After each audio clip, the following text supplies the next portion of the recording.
يهده الله فلا مضل له ومن يضلل فلا هادي له أشهد أن لا إله إلا الله وحده لا شريك له وأشهد أن محمدا عبده ورسوله يا أيها الذين آمنوا اتقوا الله حق تقاته ولا تموتن إلا وأنتم مسلمون فإن أصدق الحديث كتاب الله وخير الهدى هدى محمد صلى الله عليه وسلم وشر الأمور محدثاتها فإن كل محدثة بدعة وكل بدعة ضلالة وكل ضلالة في النار. Ma'asyiral muslimin rahimakumullah, kita masih membicarakan hak laki-laki yang wajib ditunaikan oleh sang istri. Setelah kita membicarakan tentang hak istri yang wajib ditunaikan oleh suami, maka pada pertemuan yang terakhir kita baru membahas nomor pertama tentang hak suami yang wajib ditunaikan oleh istri, yaitu istri harus taat kepada suaminya segala perkara kecuali perkara yang munkar. Maka sang istri tidak boleh taat dan patuh kepada suaminya. Dan sudah kita jelaskan apa saja bentuk ketaatan kepada suami yang harus ditunaikan dan apa saja kemungkaran-kemungkaran yang tidak boleh ditaati oleh sang istri kepada suaminya. Berikutnya yang kedua. Ya, silakan maju dah, Pak. Wa min haqqiz zauji ala zaujatihi antasuna irdahu wa tuhafidha ala syarafiha. Salah satu, ini nomor 2, hak suami yang wajib ditunaikan oleh sang istri adalah istri harus menjaga kehormatan sang suami. Artinya menjaga nama baik suami jangan sampai dicemarkan.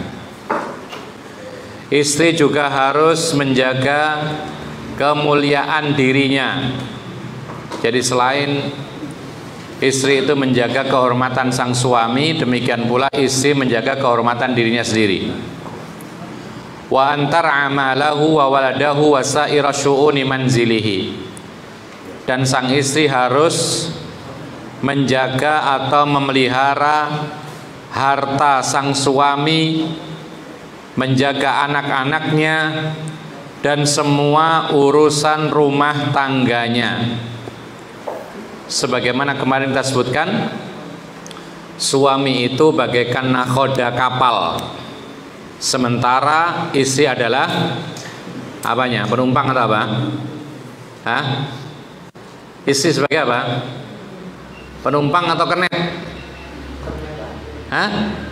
Wakilnya, iya kan?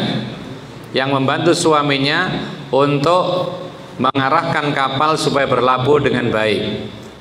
Ta'awun, bahkan kadang-kadang musyawarah antara nakhoda dengan wakilnya. Sehingga ketika nakhoda ini ada udzur, maka yang berperan siapa?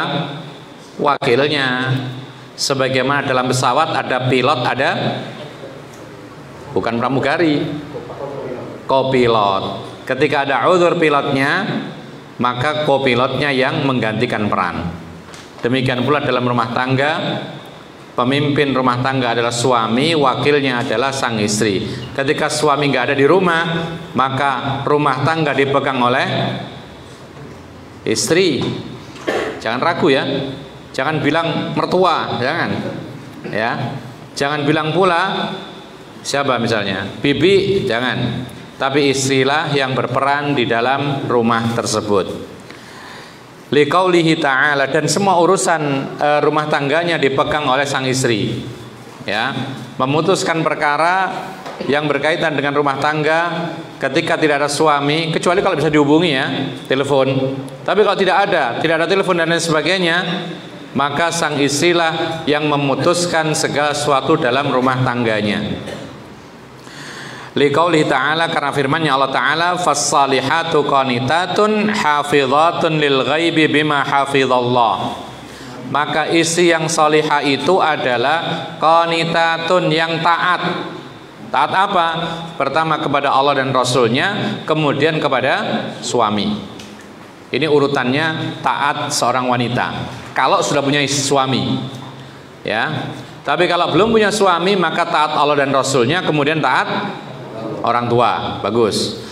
Kalau laki-laki, baik dia sudah beristri maupun dia belum beristri, maka urutannya sama, taat kepada Allah dan Rasulnya. Ini nomor satu.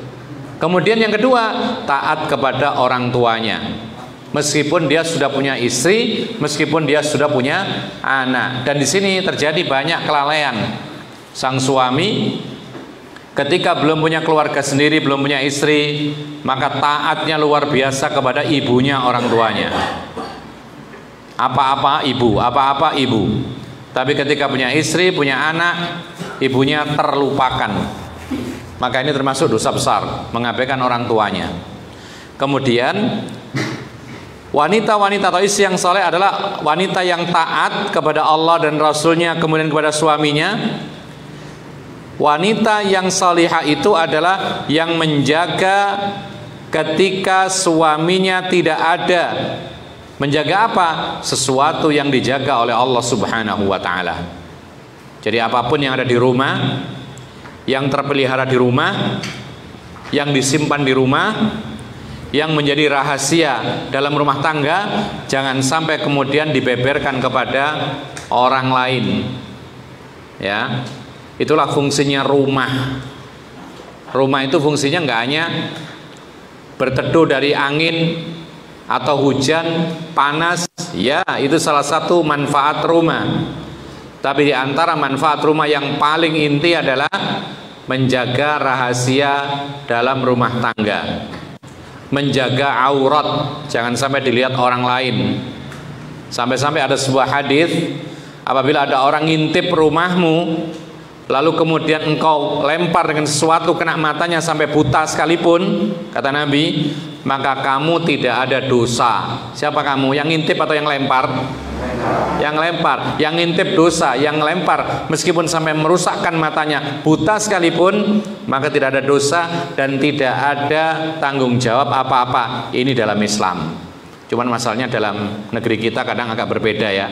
Maka harus hati-hati, jangan kemudian langsung dilempar pisau matanya orang. Nanti buta, akhirnya kita harus ganti rugi gitu loh. Ya mungkin diperingatkan, mungkin diancam dan lain sebagainya. Ma'asyiral muslimin rahimakumullah. Waliqauli Nabi sallallahu alaihi wasallam, wal mar'atu ra'iyatun fi baiti zaujiha. Ini dipertegas lagi dalam hadis bahwa kalau suami nggak ada di rumah, maka pemimpin keluarga adalah istri. Jangan dilempar kepada bapaknya suami, apalagi ibunya suami atau mertua, jangan. Atau saudarinya suami, ipar misalnya. Kacau seperti ini. Karena yang lebih tahu maslahat rumah tangga tidak lain adalah suami istri. Ketika suami nggak ada, maka istri paling tahu kondisi rumahnya dan maslahat rumahnya. Ya, antum sebagai kepala rumah tangga tahu posisi mana ini cetekan lampu ini di mana saja, kan antum yang tahu. Nomor dua, istri antum di mana tempatnya sanyu, mesin pompa, di mana tempatnya gudang, yang lebih tahu antum, suami dan istri. Ketika suami nggak ada, maka istrilah yang menentukan. Kalau mertua, orang tua, mereka tidak paham. Boleh mereka ngasih masukan, tapi untuk keputusan ada di tangan suami nomor satu. Kalau nggak ada suami, maka di tangan sang istri. Kemudian makanya para ulama memberikan saran kepada kita semua yang berkeluarga, jangan dikit-dikit telepon ibu, dikit-dikit nelpon ibu, dapat duit 1 juta telepon ibu, telepon mertua. Kemudian apa? Kemudian ibu menyarankan A, mertua nyarankan B, suami nyarankan C. Bentrok terus akhirnya. Ya. Ada sebuah kejadian ketika ada seorang pasangan muda, dia mendapatkan rezeki mungkin tidak banyak, ya sekitar mungkin 5 sampai 10 juta. Dia bergembira dengan pendapatan seperti ini karena memang masih muda, pasangan muda, tidak biasa mendapatkan rezeki seperti itu. Dia sendiri masih belum memiliki harta dan keperluan rumah tangga belum banyak terlengkapi. Kemudian si istri memberitahukan kepada orang tuanya, sang suami memberitahukan kepada orang tuanya. Ternyata sang ibunya istri dengan ibunya suami berbeda pendapat, ikhtilaf. Ibunya istri menyarankan beli mobil saja, ya. Ibunya suami menyarankan kredit rumah karena kamu belum punya rumah. Akhirnya bingung, akhirnya ngambil keputusan salah, membeli sesuatu yang belum ada hajat kepadanya, sehingga akhirnya terjadilah pertengkaran. Kemudian kendaraan yang dibeli rusak, butuh biaya lagi, akhirnya ngutang, akhirnya kemudian keharmonisan berkurang. Gara-gara apa tadi? Gara-gara apa? Gara-gara keputusan membelanjakan harta tadi ada di tangan orang tuanya, padahal yang menjalani rumah tangga adalah suami istri. Mestinya suami istri berembuk, ya, kemudian diputuskan oleh suami, kemudian sang istri setuju atau tidak, sampai ketemu jalan tengah baru kemudian disepakati dan akhirnya membelanjakannya. Kemudian Rasulullah mengatakan wanita itu adalah pemimpin di rumah tangganya suami, artinya di rumah suaminya, ya, ketika suami nggak ada, dan wanita itu mempertanggungjawabkan atas apa yang ia pimpinnya. Cukup jelas. Jadi keliru sebagian para wanita ketika suami nggak ada itu minta disetir oleh ibunya yang ada di tempat lain. Ibunya nggak tahu menahu, nggak tahu maslahat rumah tangga kita. Maka yang paling berperan adalah sang istri. Boleh minta saran kepada ibu, mertua boleh, tapi tetap keputusan ada pada keluarga itu sendiri. Suami nomor 1, nomor 2 adalah istri. Yang ketiga, jadi yang kedua tadi adalah menjaga kemuliaan suami, nama baik suami, nama baik istri, dan menjaga harta serta anak-anaknya, serta semua bertanggung jawab sang istri atas kemaslahatan dalam rumah tangganya, ya. Jadi misalnya di rumah ini suami nggak ada, tiba-tiba LPG habis, tidak mungkin dia bilang kepada orang tuanya, gimana ini? Sudah bertindak sang istri, bagaimana supaya bisa mendatangkan LPG supaya bisa masak untuk anak-anaknya, ya. Anak minta izin mau keluar pergi, ada suatu kebutuhan, suami nggak ada, maka istri yang berperan, diizinkan atau tidak, dilihat kemaslahatannya, apakah sekiranya ini maslahat atau tidak, izinkan atau tidak. Yang ketiga, wa min haqqiz zauji ala zaujatih an tatazayyana lahu wa tatajammal wa an tabtasima fi wajhihi daiman wa la ta'basa wa la tabdu fi suratin yakrahuha. Ini sangat penting ini. Kemarin sudah kita bahas lawannya, yaitu termasuk haknya suami istri yang wajib ditunaikan oleh suami. Suami harus berpenampilan bagus di hadapan istrinya. Kemarin gitu kan? Ya kalau memang harus mandi ya mandi, ya. Kalau memang harus berpakaian bagus, berpakaian bagus. Mana yang membuat senang istrinya itu yang dilakukan. Sementara ada sebagian laki-laki kalau di rumah pakai sual saja. Tahu sual? Nah, yang dipakai bapak-bapak kalau ke sawah itu loh, celana yang lebar itu, lebar pendek atau mungkin selutut biasanya. Itu saja, atasannya kosongan, jaket kulit, ya, gitu terus di rumah. Nah, gini kalau setiap hari demikian, kira-kira isinya melihatnya bagaimana? Enak gitu loh, ya kan? Nah, sebagaimana istri butuh suaminya berpenampilan bagus, maka sebaliknya di sini termasuk hak suami yang wajib ditunaikan oleh istri adalah sang istri berhias diri dan mempercantik dirinya, ya. Dan hendaklah selalu tersenyum ketika bertemu dengan suaminya, jangan sampai bermuka masam. Ada nggak istri yang bermuka masam di hadapan suaminya? Biasanya kenapa? Hah? Biasanya kenapa? Nah, biasanya ada sesuatu yang belum dipenuhi suami, ternyata sama-sama salah. Suami nggak memenuhi kebutuhannya istri, istri membalas dengan cemberut. Masih mendingan cemberut, nggak pulang kampung dia, ya kan? Jadi termasuk haknya suami yang wajib ditunaikan oleh suami istri adalah wanita berpenampilan baik, berpakaian rapi, berhias diri, ya, bila perlu pakai make up gitu loh. Bila perlu, ya. Jangan kalau ketika kondangan saja pakai make up. Kemudian selalu tersenyum ketika di hadapan suaminya. Itulah yang membuat suami itu betah dengan istrinya, ya. Jadi kalau istri seperti ini, insya Allah nggak dipoligami, insya Allah. Betul ini, insya Allah nggak dipoligami. Tapi kalaulah dia dipoligami itu qadarullah, ya. Tapi insya Allah kalau demikian, insya Allah. Lihatlah bagaimana Khadijah, berapa tahun dengan Nabi sendirian, nggak dipoligami? 1-2 tahun? Tidak, belasan tahun sampai meninggal Khadijah radhiyallahu anha. Di antara yang disebutkan oleh para ulama, karena memang Khadijah ini berpenampilan baik di hadapan Nabi Muhammad SAW, meskipun dia lebih kaya daripada Nabi Muhammad. Tapi dia tahu diri posisinya sebagai istri, menunaikan kewajiban sebagai istri. Berhias diri, berpenampilan baik, murah senyum kepada Nabi Muhammad, sehingga Rasulullah merasa betah, gitu loh. Ya. Nah, kemudian beliau mengatakan lagi, juga tidak boleh menampakkan penampilan yang tidak disuka oleh suami. Kadang-kadang suami melihat istrinya pakai pakaian warna misalnya apa?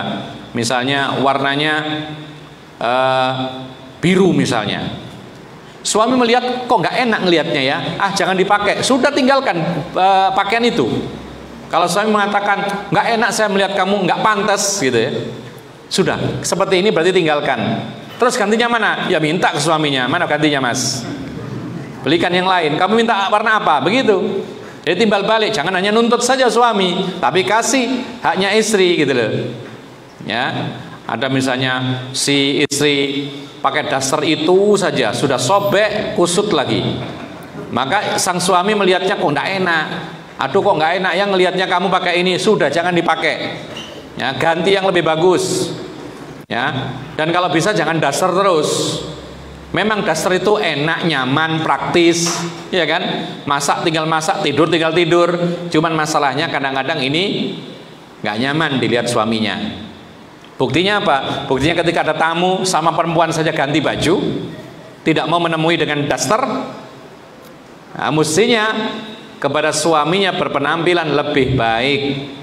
Bukan hanya ketika bertemu kawan-kawannya. Kemudian beliau juga mengatakan, faqad akhraja at-Tabrani min hadithi Abdillah bin Salam qala khairun nisa'i man tasurruka idza absarta wa tuti'uka idza amarta wa tahfadhu ghaibataka fi nafsiha wa malika. Kata Nabi sallallahu alaihi wasallam, ya, yaitu sebaik-baik wanita adalah wanita yang jika engkau pandang menyenangkan. Ini maksudnya istri loh ya, bukan wanita di jalan dilihat kedip-kedip seneng, enggak. Ini haram, pandangan haram, ya. Bukan berarti kemudian melihat wanita, lu kok menyenangkan ya, senyumnya manis. Ah, ini paling wanita soleh. Anda itu enggak solehah itu. Kalau senyum-senyum kepada laki-laki yang belum halal, ini nggak boleh, diharamkan, karena pandangan saja itu harus dipalingkan, apalagi tersenyum kepada laki-laki yang bukan mahram.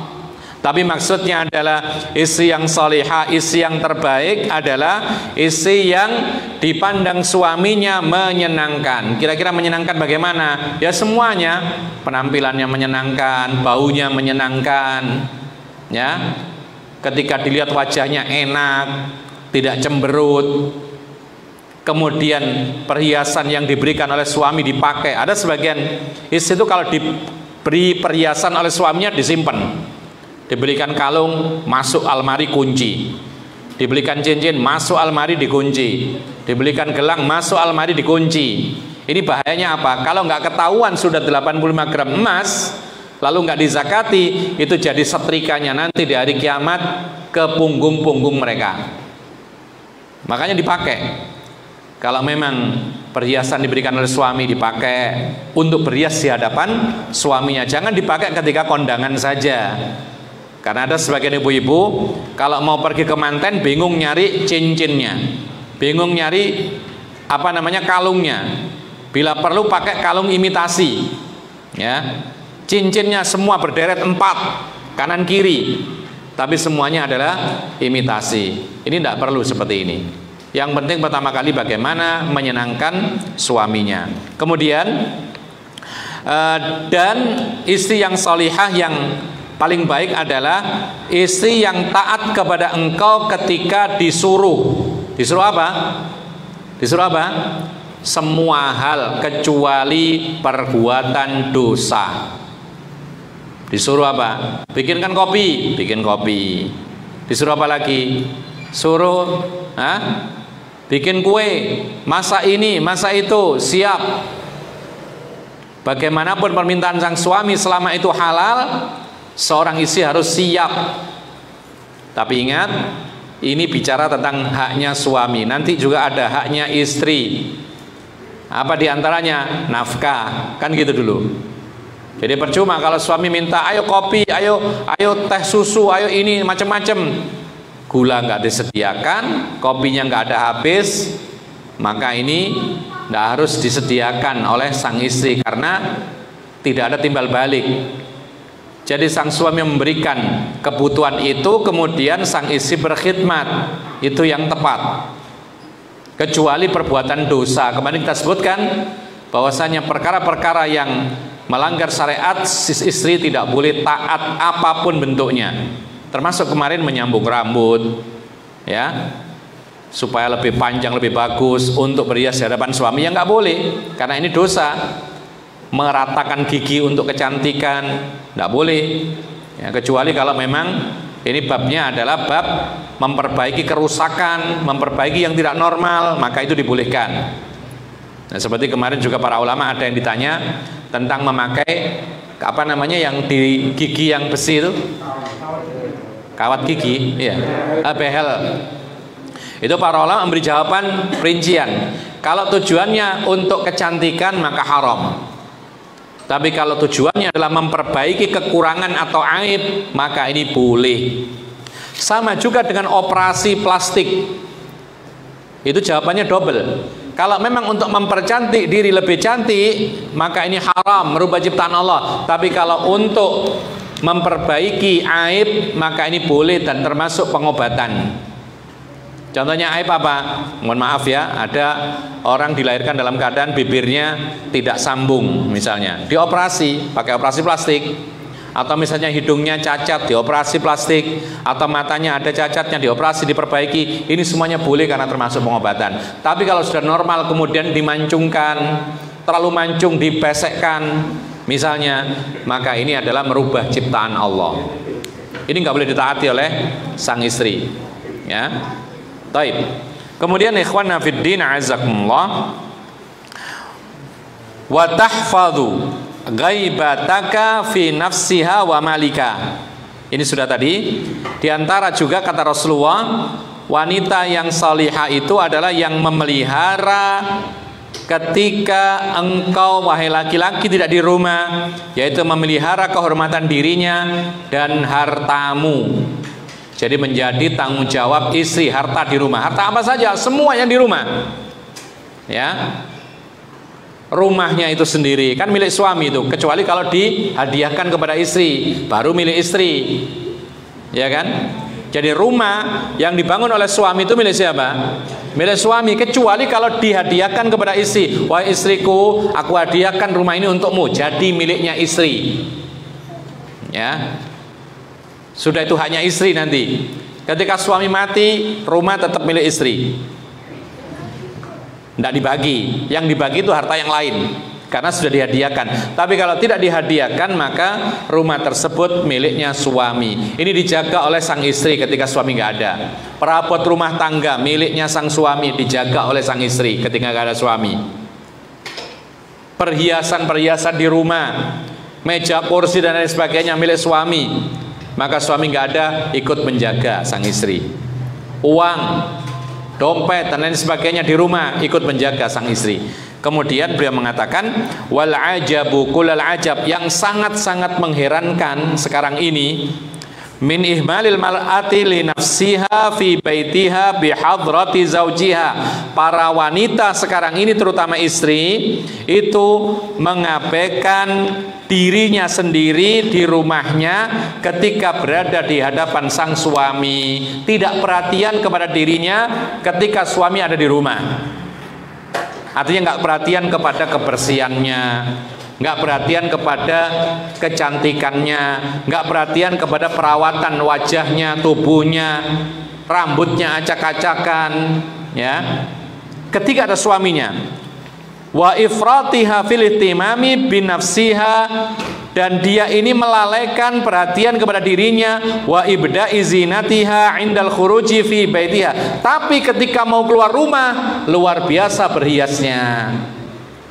Jadi ketika tenang di rumah, sudah nggak pernah dandan sama sekali. Bila perlu nggak mandi, ya, nggak pakai bedak, rambutnya nggak disisir. Perempuan kan rambutnya panjang, supaya kelihatan rapi ya disisir kan gitu. Lain dengan laki-laki yang kebanyakan tidak punya rambut, memang dicukur pendek, ya, setahun tidak sisiran tidak masalah, kan gitu. Karena rapi terus gitu loh. Apalagi yang bapak-bapak yang angkatan itu atau anggota itu, rambutnya pendek terus, maka tidak pakai sisir, tidak butuh sisir kemana-mana gitu loh. Tapi kalau seorang wanita biasanya rambutnya panjang, dan rambut panjang itu adalah termasuk ciri khasnya kaum wanita sejak dahulu sampai sekarang. Hanya wanita yang terpengaruh dengan meniru kaum laki-laki, dipotong pendek sama dengan laki-laki. Subhanallah, ada perempuan potongannya itu lebih laki-laki daripada laki-laki sekarang itu. Jadi lebih pendek, ini tipis kanan kirinya, kemudian di atasnya ada jambulnya seperti itu, kayak laki-laki persis. Ya, ini yang dilaknat oleh Allah. Nah, kata penulis dalam kitab ini, paling mengherankan sekarang ini ada wanita-wanita ketika di rumah bersama suaminya tidak perhatian kepada keindahan dirinya sendiri, tapi ketika mau keluar rumah berhias maksimal. Maksimal sudah. Dipilih baju yang paling bagus, pakai parfum yang paling wangi, ya, bedak yang paling bagus, apalagi? Ya, lipstik yang paling apa begitu, yang paling cetar gitu, ya. Nah, kemudian hatta sadaqa fiha qaulu man qala, sampai menjadi benarlah perkataan sebagian orang. Ini perkataan sebagian orang ini, bukan ulama, tapi orang mengatakan demikian, melihat kenyataan. Coba kita lihat di rumah kita atau di tempat kita, benar nggak perkataan ini? Qirdun fil baiti wa ghazalun fis syari'. Qirdun fil bait wa ghazalun fis syari'. Menjadi seperti monyet ketika di rumah, tapi seperti rusa ketika di jalan. Apa maksudnya? Monyet itu kalau orang disebut, monyet, ini kenapa ini biasanya? Ini orang sedang mengejek karena jelek kan gitu, menjelekkan orang dengan kalimat monyet. Beda lagi kalau dikatakan engkau apa, kalbun, nah gitu, apa kalbun? Nah, itu ketika dia marah kemudian menganggap orang yang dikatakan demikian ini adalah orang yang zalim, ya. Tapi ketika dikatakan qirdun, monyet, ini orang yang menyebut orang tersebut adalah orang yang dianggap jelek. Jadi wanita-wanita sekarang ini seperti atau bagaikan monyet ketika di rumah, jelek, tidak menarik bagi suaminya. Kemudian apa? Kemudian menjadi ghazal. Ghazal itu rusa. Rusa itu diapain biasanya? Diburu oleh manusia. Kenapa? Ya menarik. menyenangkan. Orang senang memburu, sampai mereka itu menginap loh kalau memburu itu, sehingga ingin mendapatkan ghazal, rusa itu, karena sangat menarik. Lah wanita sekarang ini seperti itu, kalau di jalan seperti ghazal, seperti rusa, yaitu apa? Pengen diburu orang, karena menarik dengan perhatian, dengan penampilan yang luar biasa. Sehingga seperti inilah benar apa kata sebagian orang, ya. Taib. Kemudian beliau mengatakan, fattaqillaha ya ummat amatallahi fi nafsika wa zaujika. Bertakwalah kepada Allah, wahai hamba wanitanya Allah, pada dirimu dan suamimu. Jagalah dirimu dan suamimu. Fa innahu ahaqqun nasi bi zinatiki wa tajammuliki. Karena sesungguhnya suami itu manusia yang paling berhak. Ini perhatikan. Karena sesungguhnya manusia yang paling berhak menikmati perhiasanmu dan kecantikan atau keindahanmu itu adalah suamimu. Paling berhak. Ya, karena suamilah yang menjadi pemimpinnya, suamilah yang mengayomi, suaminya yang menafkahi, suaminya yang melindungi. Maka yang paling berhak mendapatkan apa yang ada berupa kebaikan dari sang istri tidak lain adalah suami. Bukan suami tetangga, bukan suami orang, tapi suaminya sendiri paling berhak. Ya. Nah, kalau tidak demikian, maka terjadilah apa yang banyak terjadi, suami nyari keindahan di tempat yang lain. Ya kan? Nyari keindahan di warung kopi. Karena apa? Karena tukang kopinya lebih menarik. Ya kan? Tukang kopi itu untuk menarik pelanggan. Dia ketika mau buka warung nggak langsung bangun tidur buka warung, mandi dulu, kan itu. Bersolek dulu, bahkan pakai parfum meskipun itu haram. Sehingga orang-orang laki-laki yang memang di rumahnya isinya seperti monyet tadi, ya lebih tertarik ke warung berlama-lama karena yang sambil mandangi, kan gitu. Ya. Jadi seperti itu kondisinya. Jangan sampai terjadi demikian. Bagaimana supaya istri ini betul-betul merawat dirinya sehingga suaminya itu betah. Ya, nanti para suami sampai rumah besok mungkin malam ini lelah, besok coba ada perubahan nggak kira-kira isinya. Kalau memang besok itu ada perubahan, masya Allah, besok itu ketika pagi-pagi sudah cantik, sudah mandi, sudah pakai parfum untuk suaminya, bibirnya dimerah-merahin sedikit, ya boleh nggak kira-kira? Ya bagus kalau untuk suaminya, gitu loh. Kemudian pakai bedak, ya, pakai celak untuk suaminya. Lu kok berubah? Kenapa? Semalam kajian. Nah, ini berarti apa? Berarti masuk ilmunya. Tapi kalau besok pagi tetap saja bangun tidur, pakai daster, langsung kemudian ya bertemu dengan suaminya ngobrol-ngobrol, bau nggak sedap dan seterusnya, berarti nggak masuk ilmunya hari ini, malam ini. Kemudian beliau mengatakan lagi,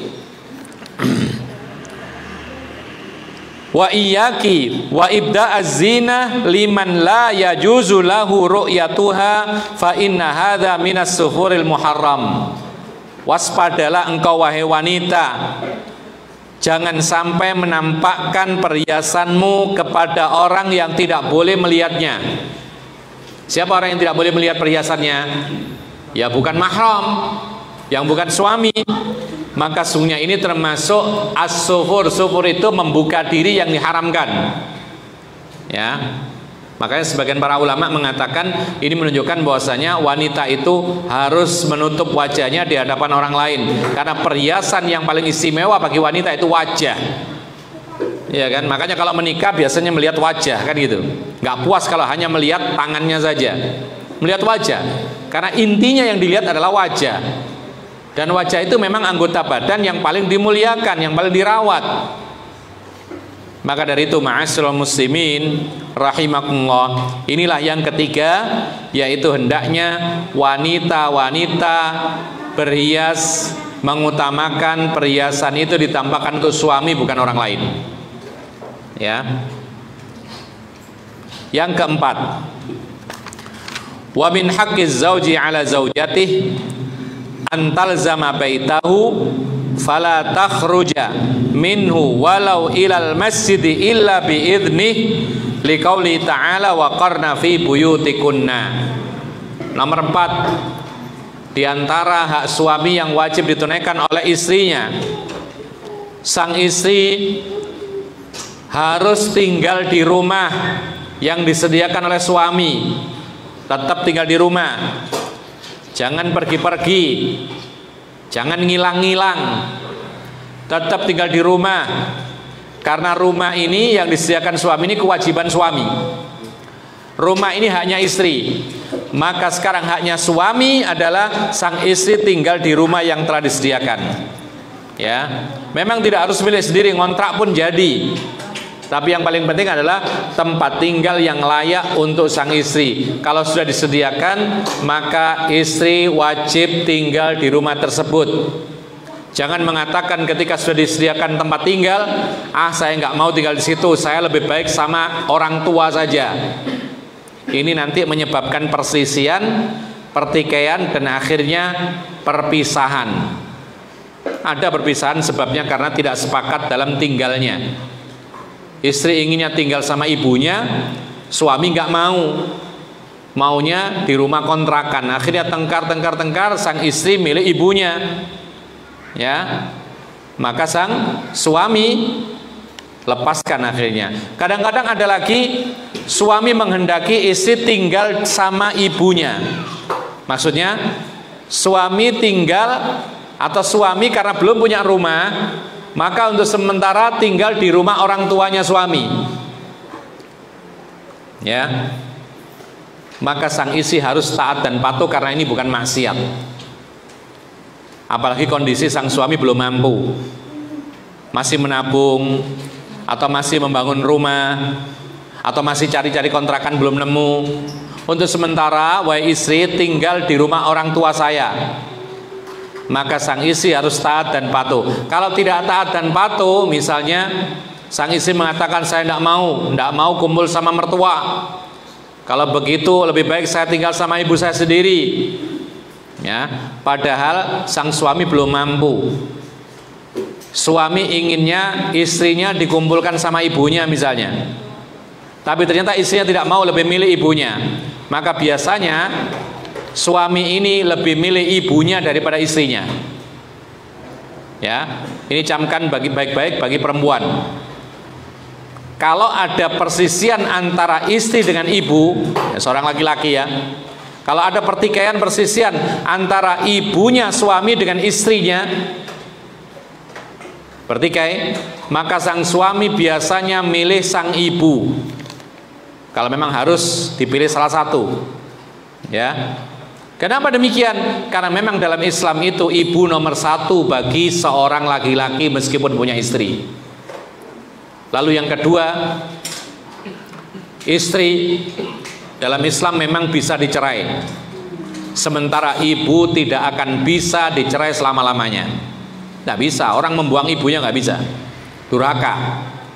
Seorang laki-laki tidak mau dengan ibunya, haram. Memutuskan kerabat, memutuskan hubungan dengan ibunya sih tidak boleh. Maka dari itu hati-hati para istri, jangan sampai bertikai dengan mertua, wahai wanita. Kenapa demikian? Karena sang suamimu itu akan memilih ibunya dibandingkan engkau, dengan alasan tadi. Karena memang sang laki-laki wajib berbakti kepada orang tuanya, ibunya juga. Kemudian istri dalam Islam bisa suatu ketika diceraikan, sementara ibu tidak bisa selama-lamanya diceraikan. Tetapi ada pelajaran yang sangat berharga, karena biasanya terjadi pertikaian antara ibunya laki-laki dengan sang istri, ya.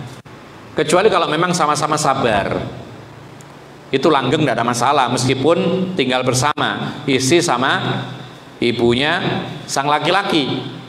Tapi kadang-kadang dan kebanyakan terjadi perselisihan.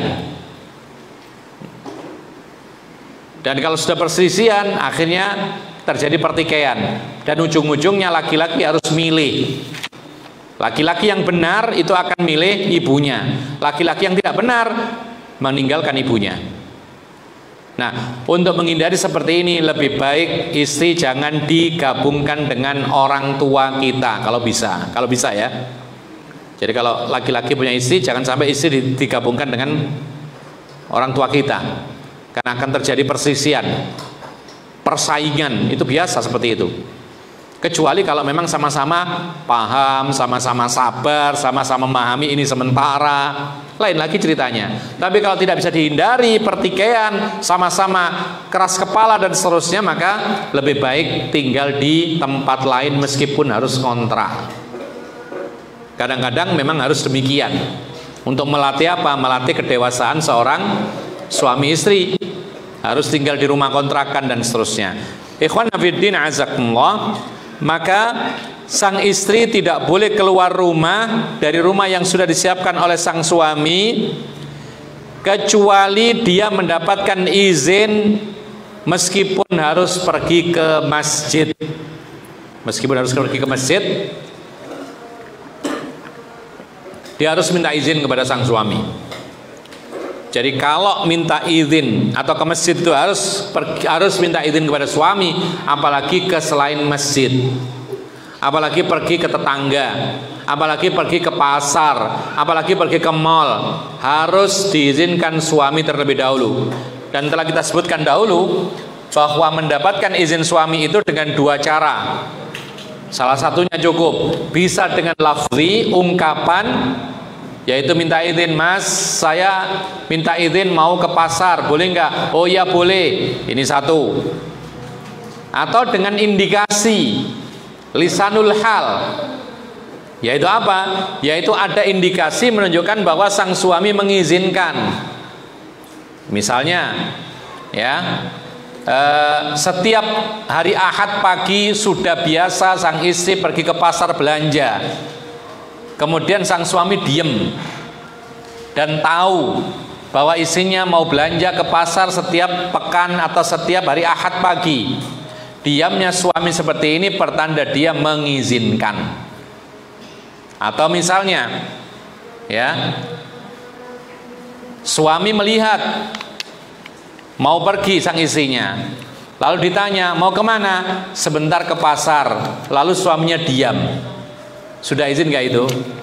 Sudah izin, karena diamnya ini menunjukkan dia setuju. Jadi izin di sini nggak harus ngomong, nggak harus ngucap ya saya izinkan, enggak. Tapi secara maknawi ada indikasi bahwa suami mengizinkan, silahkan. Tapi kalau tidak, maka jangan sekali-kali meninggalkan rumah meskipun untuk ke masjid. Harus dapat restu dari sang suami. Yang kelima, wa min haqqiz zauj ala zaujatihi alla ta'dzana fi baitihi illa bi idnih. Seorang atau salah satu hak suami yang wajib ditunaikan oleh istri, sang istri tidak boleh mengizinkan siapapun masuk rumahnya kecuali mendapat izin dari suami. Siapapun, baik laki maupun perempuan.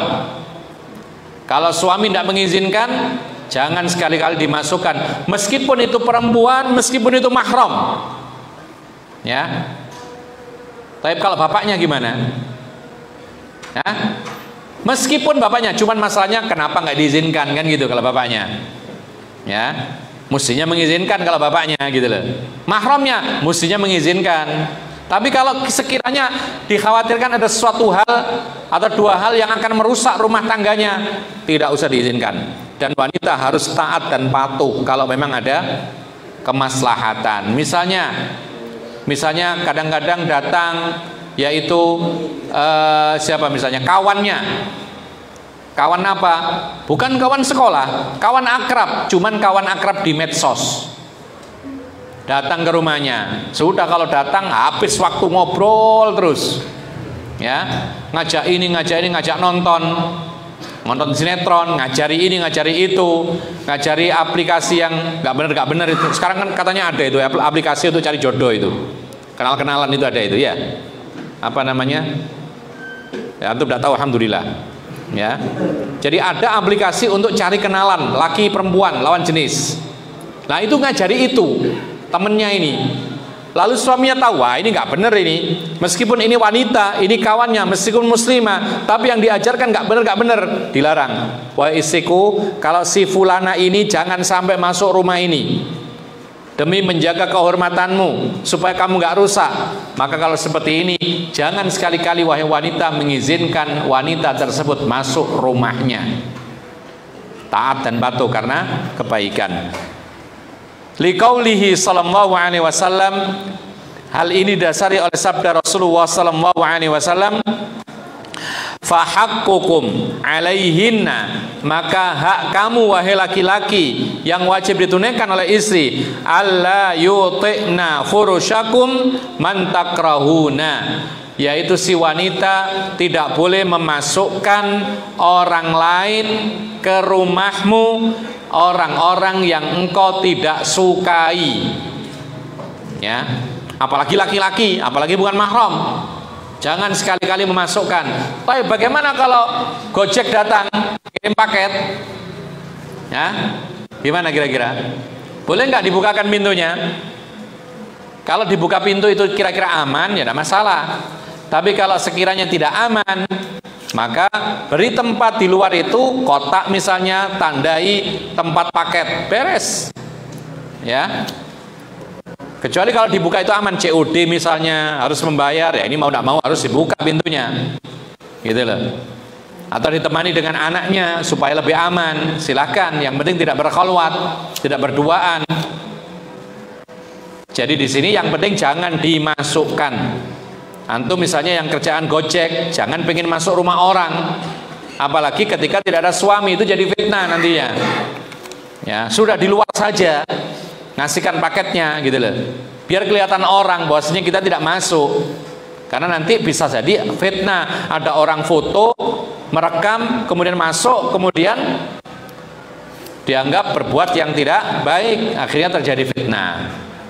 Nah, ma'asyiral muslimin rahimakumullah, wala ya'dhanna fi buyutikum liman takrahun, dan termasuk juga hak suami yang wajib ditunaikan oleh sang istri, jangan sekali-kali istri mengizinkan siapapun yang dibenci suami untuk masuk ke rumah. Jadi intinya adalah di sini man, siapapun, umum, baik laki maupun perempuan, baik mahram atau bukan mahram. Kalau sekiranya itu dibenci oleh suami, ada alasan loh ya, bukan tidak ada alasan. Misalnya dia mengatakan, pokoknya jangan sampai masuk rumah kita. Siapa mas? Bapakmu. Apa alasannya? Tidak ada. Ya, jangan. Harus ada alasan yang benar supaya istri bisa menerima, kan gitu. Jangan kau masukkan temanmu yang ini ya, yang namanya fulana ini ya. Loh kenapa mas? Ya itu tadi, karena dia ngajari nggak baik-baik. Maka sang istri harus taat dan patuh. Kamu jangan masukkan sepupumu, karena sepupu bukan mahram. Kadang-kadang nggak disadari oleh seorang wanita, dikiranya itu saudara, ya saudara dekat, gitu loh. Atau misalnya suami, jangan sampai masuk rumahmu ipar kalau nggak ada saya. Taat nggak kira-kira?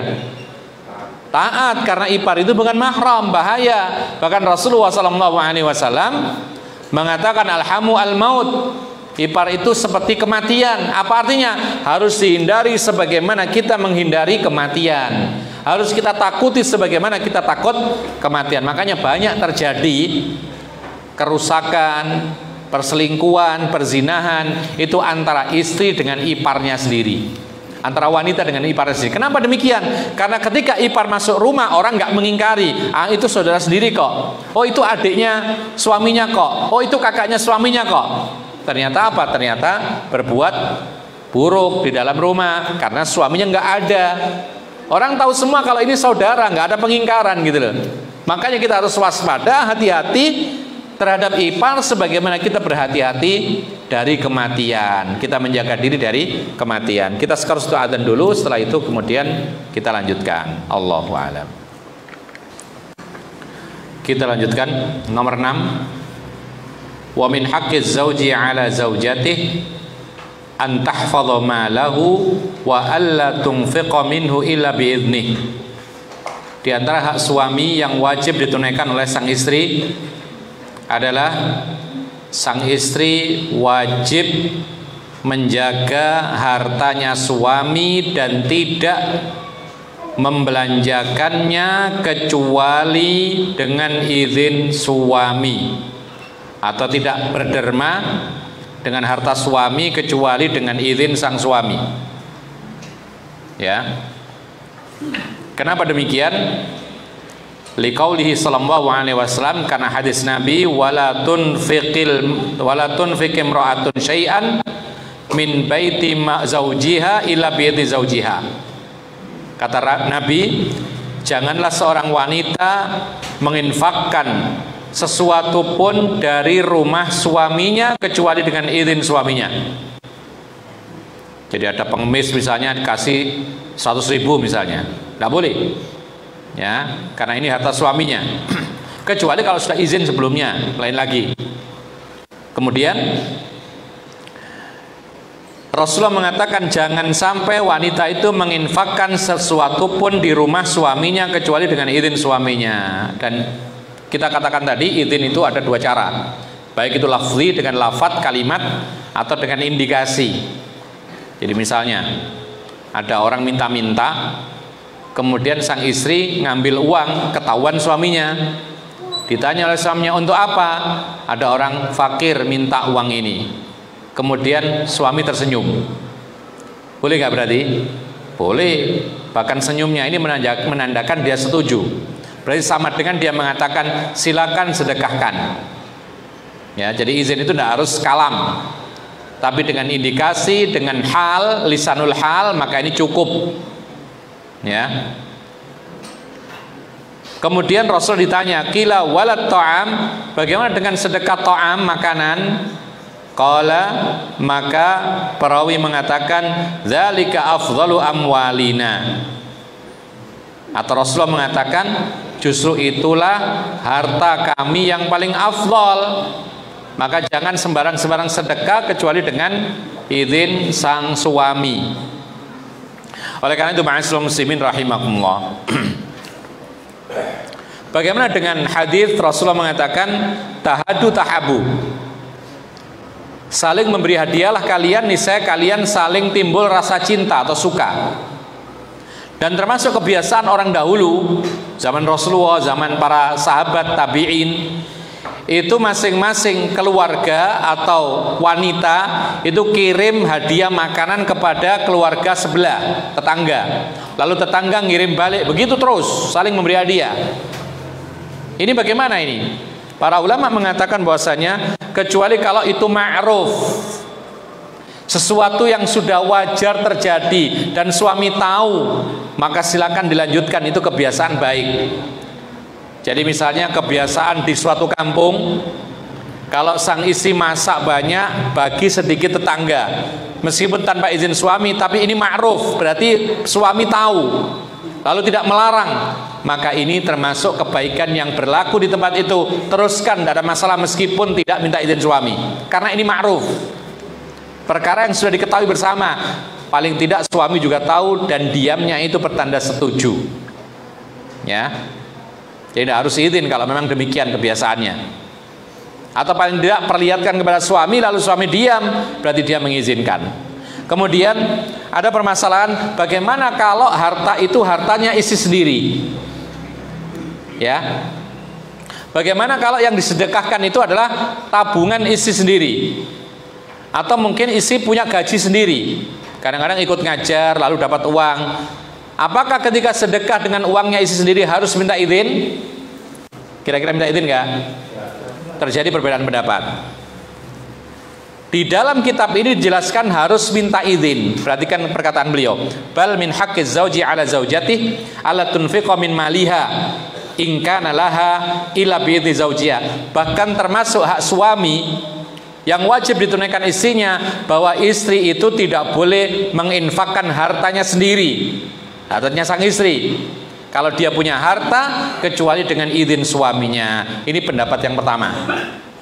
Kalau harta itu suami, jelas minta izin sang istri. Tapi kalau hartanya istri sendiri, penghasilan sendiri, tabungan sendiri, warisan dari orang tuanya sendiri, maka bolehkah dia berderma dengan uang-uangnya sendiri, hartanya sendiri? Ada dua pendapat. Pendapat yang pertama, tetap harus minta izin. Ya. Kenapa demikian? Alasannya hadis Liqaulihi sallallahu alaihi wasallam, Rasul bersabda, laisa lil mar'ati an tantahika syai'an min maliha illa bi idzni zawjiha. Tidak ada hak bagi seorang istri untuk menghabiskan sesuatu dari hartanya sendiri kecuali dengan izin suaminya. Namun hadis ini dipersisikan oleh para ulama. Dan semua riwayat hadis ini dhaif. Meskipun Syekh Al-Albani rahimahullah menganggap hasan, tapi ketika diteliti satu persatu semuanya tidak lepas dari kritikan para ulama tentang perawinya yang lemah. Oleh karena itu ada pendapat yang kedua, dan pendapat yang kedua itu lebih kuat, bahwa istri apabila punya harta sendiri, maka ketika ingin berderma dengan hartanya sendiri tidak harus meminta izin kepada suami. Jadi istri punya warisan banyak, misalnya dapat warisan 50 juta, mau sedekah 10 juta untuk pembangunan masjid, hak dia, tidak harus minta izin suami, karena suami nggak ada andil di situ. Suami nggak ikut menghasilkan uang tersebut, dia semata-mata warisan. Atau misalnya sang istri berderma dari hasil kerjanya sebagai guru misalnya, maka suami tidak perlu dimintai izin karena ini haknya sang istri. Dan ini pendapat yang paling kuat. Kalau harta itu milik sang istri, maka istri berderma dengan hartanya sendiri, tidak harus minta izin. Kalau musyawarah ya bagus, tapi kalau harus minta izin tidak. Kenapa? Satu alasannya, karena itu haknya sang istri. Maka ketika itu haknya istri, dia berhak untuk memperlakukan apa yang jadi miliknya. Mau dia dermakan, mau dia belikan apa, mau dia hibahkan kepada orang lain, mau dia bikin usaha, investasi, terserah, karena itu hak dia. Ya. Lalu yang kedua, pada zaman Rasulullah, para sahabiat, kaum wanita dari kalangan kaum muslimin zaman Rasulullah, mereka itu bersedekah perhiasan tanpa minta izin suami mereka. Pernah. Karena perhiasan itu milik mereka, meskipun pemberian suami, apalagi yang warisan gitu loh. Pemberian suami yang mereka kenakan, kalung mereka, cincin mereka, gelang mereka, apalagi ya, perhiasan apapun yang dipakai oleh sang istri, ketika mereka sholat id dipakai. Subhanallah, para sahabat Nabi itu ketika sholatul id pakai perhiasan. Tapi nggak kayak kita, nggak kayak perempuan-perempuan di tempat kita. Kalau perempuan di tempat kita memakai perhiasan, di luarnya baju kelihatan di luar, ya, kalung di luarnya baju, bahkan kalau bisa di luarnya jilbab kelihatan gitu. Para sahabiat dahulu ketika sholat id pakai perhiasan tidak kelihatan sama sekali di dalam di dalam jubahnya, di dalam kerudungnya, di dalam tidak kelihatan oleh pakaian mereka yang lebar. Nah, ketika Rasulullah mengingatkan kaum wanita, sesungguhnya kalian itu lebih banyak menghuni neraka daripada laki-laki, maka banyak-banyaklah sedekah supaya kalian selamat daripada neraka. Lalu ada wanita bertanya, wahai Rasulullah, kenapa perempuan lebih banyak menghuni neraka? Maka Rasulullah menjawab, karena kalian itu banyak mengeluh dan sering mengingkari kebaikan suami. Setelah dinyatakan demikian, perempuan tidak bantah saat itu, langsung diem, kemudian melepasi perhiasan-perhiasan yang ada di tubuh mereka, dilemparkan ke kain yang dibentangkan oleh Bilal. Disebutkan oleh para ulama, ini bisa diambil sebagian ibrahnya adalah dahulu wanita-wanita sahabiat sedekah perhiasan mereka milik mereka sendiri tanpa minta izin kepada suaminya, dan itu di hadapan Rasulullah mengizinkan. Apa artinya? Maka wanita kalau mau berderma dengan hartanya sendiri, milik sendiri, maka tidak harus meminta izin dari suaminya. Yang minta izin itu adalah ketika mendermakan harta suaminya. Ini yang benar. Taib. Yang ketujuh, wa min haqqiz zauji ala zaujatihi alla tasuma tatawuan wa huwa syahidun ila biidnih. Liqaulihi sallallahu alaihi wasallam, la yahilu lil mar'ati an tasuma wa zaujuha syahidun ila biidnih. Di antara hak suami yang wajib ditunaikan oleh istrinya, tidak boleh seorang istri puasa sunnah ketika suaminya ada di rumah. Misal Suami hari Ahad libur kerja, kesempatan di rumah bersantai, maka istri jangan mentang-mentang dia ini adalah taat beragama kemudian memperbanyak puasa. Akhirnya puasa mumpung apa? Mumpung ada kesempatan. Suaminya di rumah, istri puasa sunnah. Tidak boleh. Kenapa demikian? Karena ini haknya sang suami yang wajib ditunaikan oleh istri. Tidak boleh puasa sunnah ketika suami di rumah kecuali dapat izin. Jadi kalau pengen puasa minta izin kepada suami. Mas, saya besok puasa ya. Kamu libur bekerja kan? Tidak apa-apa ya saya puasa. Oh ya silakan. Maka silakan puasa. Ya. Nah, oleh karena itu Rasulullah mengatakan dalam sebuah hadis,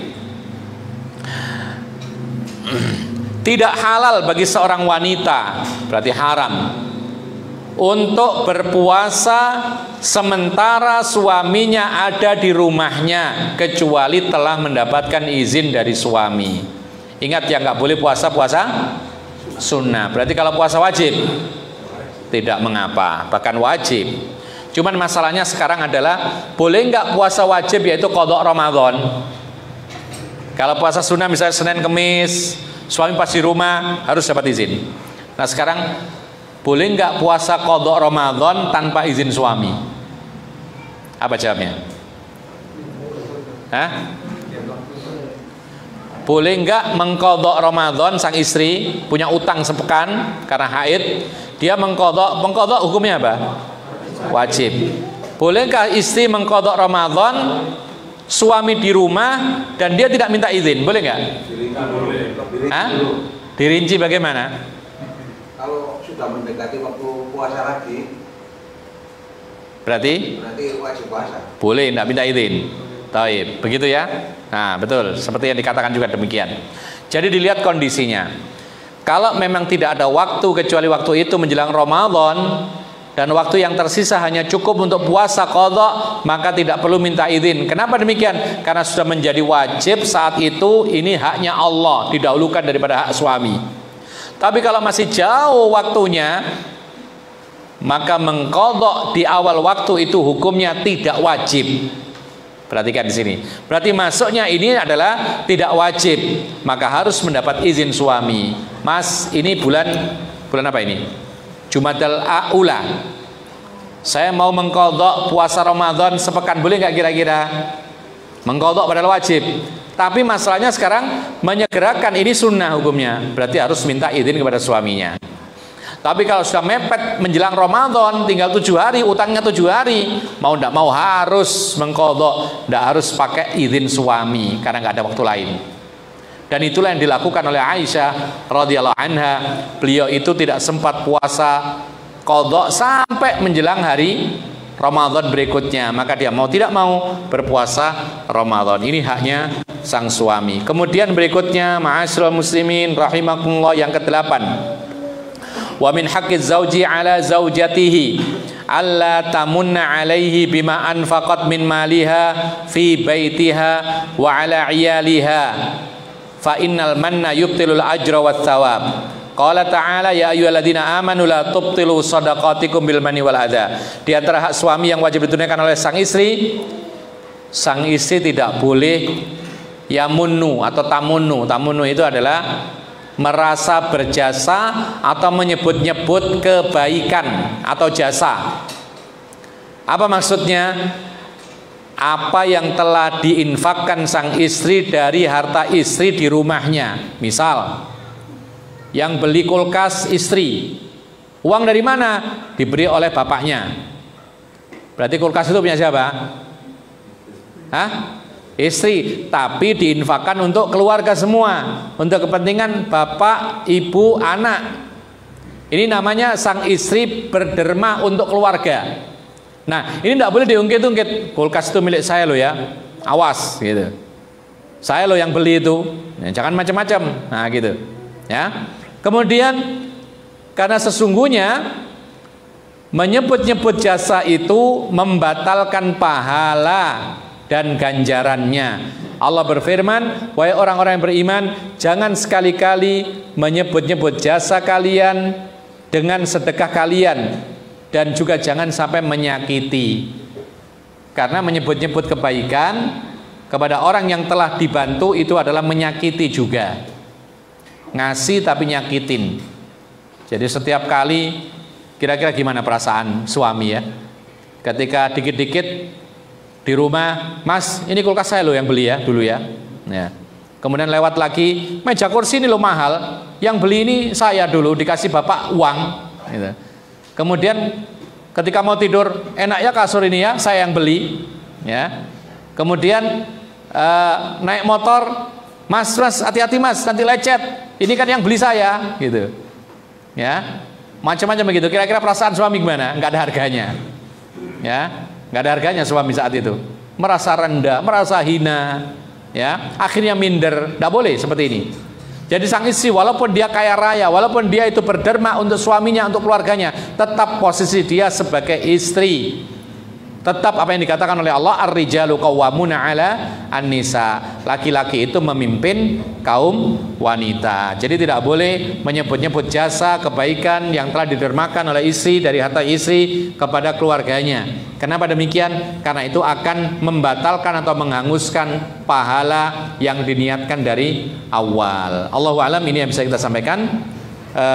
Ada yang bertanya Kak barangkali? Silakan. Tanya Ustaz. Ya. Dari medsos Ustaz. Ya. Ada 2 pertanyaan Ustaz. Yang pertama, bagaimana hukum jika terpaksa mendatangi undangan pernikahan yang di dalamnya ada nyanyian, ikhtilat ikhwan dan akhwat? Dan yang kedua, apakah boleh istri meminta izin ke suami kalau istri belajar atau kuliah lagi ke luar kota? Jazakallahu khairan tadi. Ya. Jadi ada 2 pertanyaan. Yang pertama, apa boleh menghadiri acaranya apa tadi? Pernikahan. Walimah ya, walimah. Yang di situ ada kemungkarannya. Betul ya? Ya, Kemungkaran seperti ada musik atau yang semisalnya. Perlu diketahui ikhwan fillah azakumullah.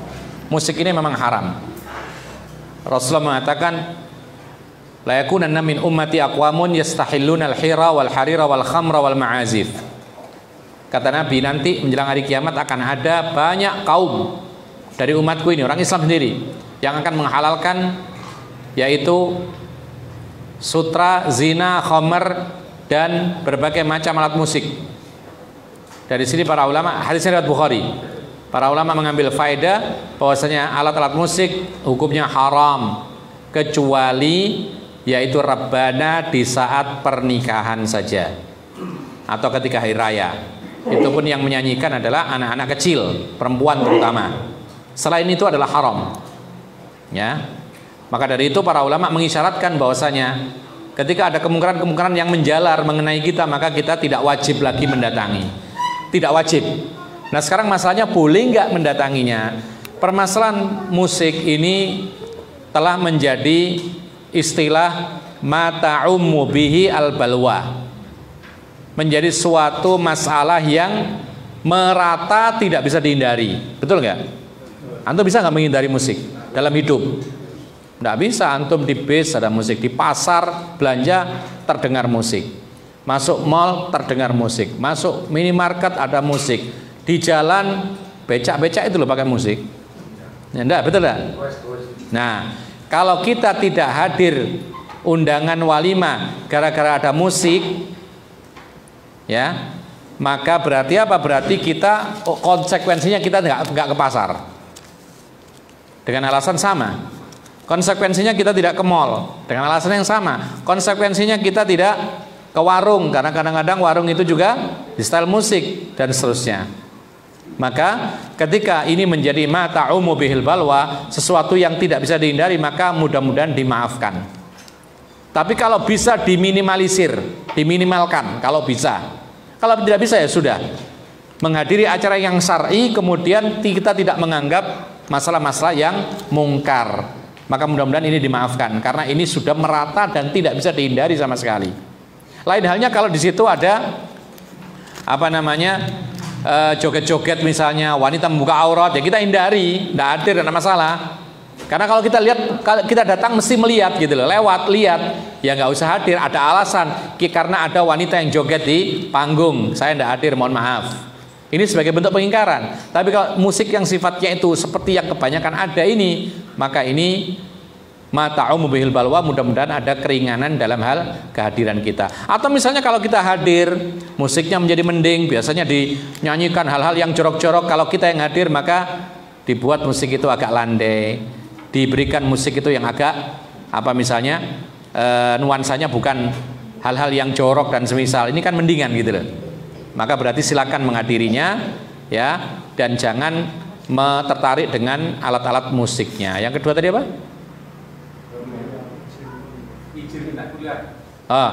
Bagaimana suami atau istri minta izin ingin kuliah lagi? Kuliah apa? Di mana? Di luar kota? Di luar kota. Campur baur nggak kira-kira? Kalau memang campur baur, apalagi di luar kota, apalagi di sana ada laki-laki yang bukan mahram, padahal kuliah itu tidak wajib, betul? Wajib nggak kuliah itu? Tidak wajib, maka istri harus minta izin dan suami tidak boleh mengizinkan. Karena ada hal yang menyelisih syariat, yaitu ikhtilat, kemudian kadang-kadang berkholwat, kadang-kadang juga bercampur-campur baur dan tidak ada darurat. Kemudian ilmu yang dia pelajari tidak wajib. Untuk apa sih dia belajar sampai S2, S3 perempuan itu? Untuk apa kira-kira? Untuk mendidik anaknya tidak harus tinggi-tinggi sekolah itu. Ya kan? Syekh Ibnu Utsaimin ketika ditanya, kapan sih wanita itu menikah? Sebaiknya. Beliau mengatakan, ketika wanita itu sudah bisa baca, tulis, paham tentang agama, dasar-dasarnya, menguasai, punya sedikit hafalan yang sifatnya itu bisa diajarkan kepada anaknya, itu lebih baik menikah daripada kemudian menunggu masa yang lebih banyak, kemudian sekolah tinggi-tinggi, akhirnya kemudian apa? Kemudian mendapatkan fitnah yang bermacam-macam. Ya. Tapi bukan berarti kemudian tidak boleh sekolah tinggi, tidak boleh, enggak, boleh. Tapi dilihat kemungkinan kedepannya apa. Kalau sekiranya bermanfaat silakan, kalau tidak maka segerakan menikah itu lebih baik, karena Rasulullah mengatakan ya ma'syarus syabab man istata'a minkumul ba'ata falyatazawwaj. Wahai pemuda, demikian pula pemudi yang mampu menikah segeralah menikah. Ya, kebanyakan orang-orang menikah itu menyesal. Apa menyesalnya? Kenapa enggak dulu-dulu kan gitu? Karena keterlambat sudah gitu loh. Ya, bukan menyesal karena menikah, tapi menyesal kenapa enggak lebih cepat menikahnya. Allahu a'lam. Jadi intinya tadi bahwasanya kalau memang kuliahnya seperti itu akan terjadi hal-hal yang terjadi fitnah, campur baur, dan itu tidak wajib, maka tidak boleh diizinkan seperti ini. Allahu a'lam. Terus bagaimana kemudian berkhidmat kepada suaminya? Ya, bagaimana berkhidmat kepada suaminya kalau dia kuliah berapa tahun? 4 tahun misalnya. Kasihan suaminya. Maka jangan sampai menyesal kalau suaminya cari lagi kan gitu. Karena tujuannya menikah itu untuk berkumpul, bukan untuk berpisah. Ya silakan.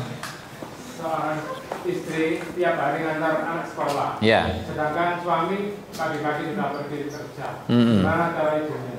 Gimana? Cara izinnya istri. Suami kerja. Ya, pagi-pagi. Pagi-pagi jam berapa? Jam 6. Jam 6. Istri ngantar anak sekolah. Tahu nggak suaminya? Tahu. Sepeda motor siapa? Nah, berarti kan diizinkan secara hal, lisanul hal. Berarti nggak tiap hari izin. Ya enggak. Tadi kan kita katakan izin itu tidak harus lisan. Ya. Suami belikan motor itu berarti ini loh, pakaian anterno anakmu kan gitu. Tapi dalam hati kan gitu. Jadi ini indikasi bahwa suami sudah mengizinkan, bahkan nyuruh. Nah sekarang istri taat nggak? Ya kalau nggak membahayakan ya taat. Tapi kalau membahayakan ya sampaikan kepada suami, saya nggak bisa, takut bahaya. Ya kadang-kadang memang bahaya. Ya makanya ibu-ibu itu beda kalau naik motor dengan sama laki-laki itu beda ya. Ya beda. Perempuan itu kalau naik motor kagetan. Saya pernah melihat sendiri ya. Ketika di tengah jalan itu ada ibu-ibu naik sepeda motor, kemudian di belakang ini bis itu klakson tit gitu langsung tersungkur. Ibu-ibu itu kaget. Ya, mungkin apa? Mungkin pikirannya piring belum dicuci, setrikaan belum beres gitu, melamun gitu loh. Jadi ketika di klakson langsung tersungkur gitu. Kita lihat sendiri seperti itu. Apalagi yang namanya sen kanan belok kiri, itu banyak sekali itu. Ya. Taib. Jadi intinya tidak harus meminta izin setiap hari. Kalau seperti itu ada indikasi bahwa suaminya sudah setuju. Allahu a'lam.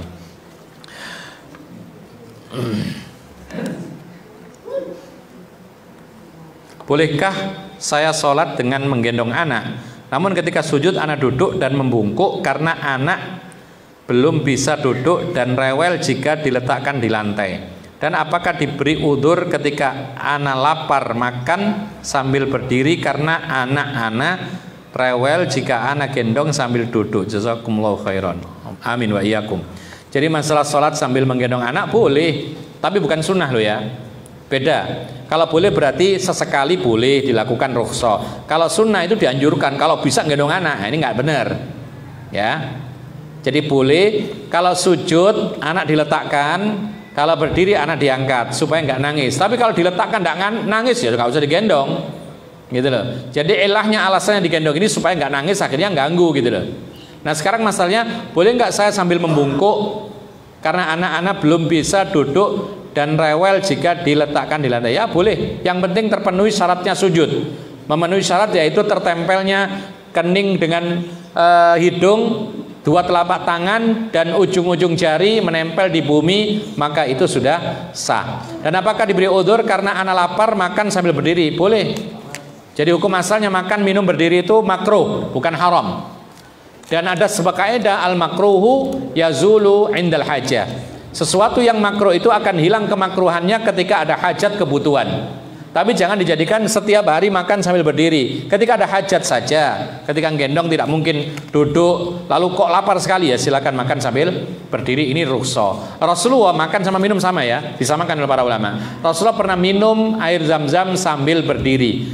Para sahabat dahulu ketika perjalanan perang, ketika mereka lapar ya makan sambil jalan. Bahkan ada yang berperang sambil makan kurma. Ini ada hajat kebutuhan maka dibolehkan. Bagaimana jika sang istri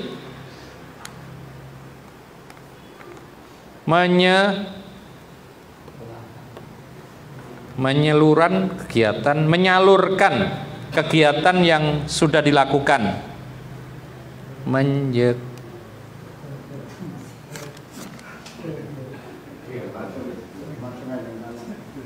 apa ini? Antum bisa baca ini?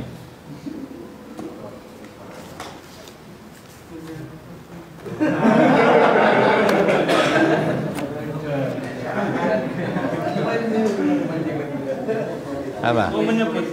Menyebutkan apa? Ya, kegiatan membatalkan pahala atau tidak.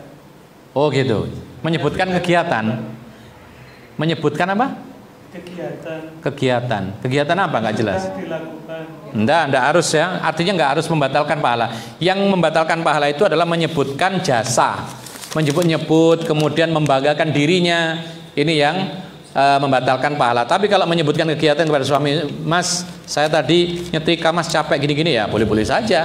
Mungkin supaya apa? Supaya suami pengertian. Kadang-kadang suami juga nggak pengertian. Kadang-kadang ada kebiasaan perempuan itu kadang-kadang ya,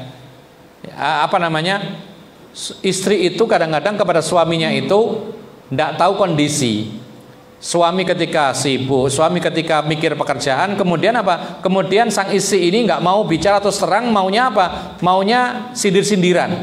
Maunya apa? Maunya mengekspresikan dengan gerak tubuh sehingga suami disuruh nebak apa isi hati istri. Nah ini masalah ini. Jadi jangan sampai begitu. Jadi kalau istri itu punya keinginan, keperluan, sampaikan dengan gamblang. Karena suami ini mikirnya pekerjaan, mikirnya kemaslahatan, kebutuhan dan sebagainya, tidak sempat mikiri hati istrinya gitu loh biasanya. Ya, jangan suruh nebak-nebak lagi gitu loh. Sampaikan sudah keinginannya apa gitu. Kalau memang ada ya dibelikan, kalau enggak ya sabar dulu kan gitu.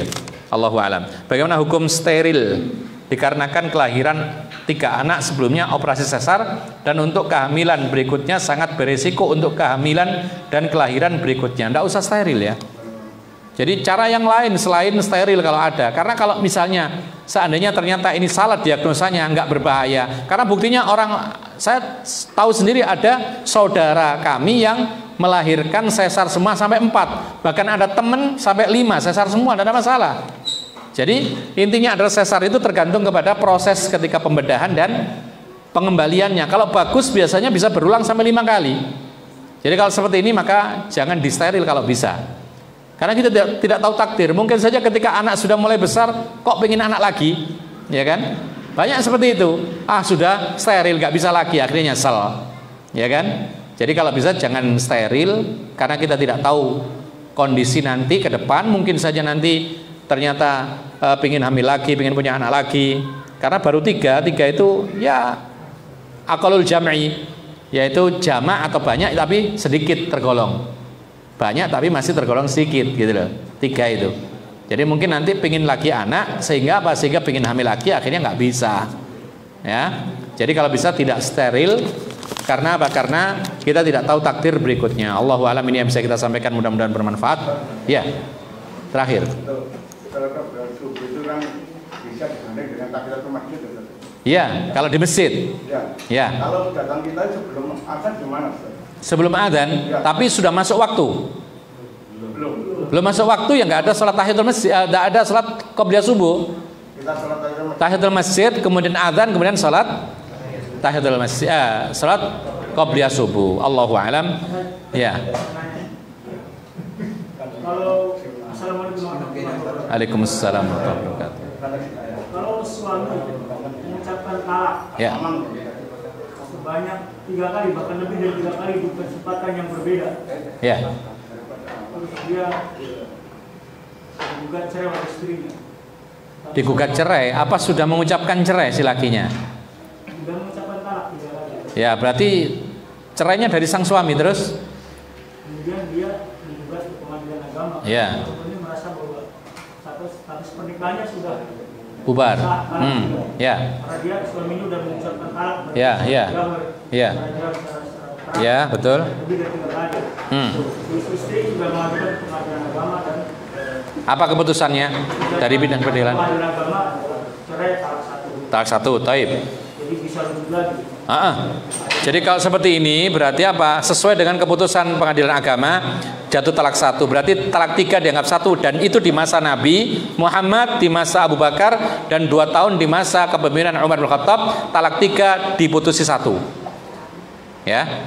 Berarti diikuti, berarti masih bisa rujuk lagi. Karena talak 3 langsung itu dianggap 1 jatuhnya. Kecuali kalau penguasa atau pengadilan agama menjatuhkan talak 3 dianggap 3, berarti cerai tidak bisa rujuk. Tapi karena dihukumi dia itu 1, berarti masih bisa rujuk. Ya. Itu tergantung ke pengadilan Tergantung kepada pengadilan agama. syariat agama. Iya, itu syariat agama kan ada 2 macam. Dan itu dikembalikan kepada pengadilan, artinya penguasa yang sah. Pada zaman Nabi 3 talak dianggap 1. Pada zaman Umar itu 3 dianggap 3 sebagai bentuk hukuman, karena mereka mestinya bertahap 1, kemudian ada masa iddah 2, ada masa iddah 3. Karena orang tergesa-gesa, maka di zaman Umar banyak orang yang menceraikan langsung talak 3, maka dihukum oleh Umar, ya sudah dijatuhkan 3. Berarti di sini tergantung kepada penguasa yang sah. Kalau penguasa yang sah menjatuhkan talak 3 itu 3, berarti 3. Kalau 3 dianggap 1, berarti 1. Di negeri kita, Allahu a'lam, yang kami ketahui seperti yang tadi Anda sebutkan, talak 3 dianggap 1, berarti belum talak 3. Allahu a'lam. Ini yang bisa kita sampaikan. Wabillahi taufiq wal hidayah. Assalamualaikum warahmatullahi wabarakatuh.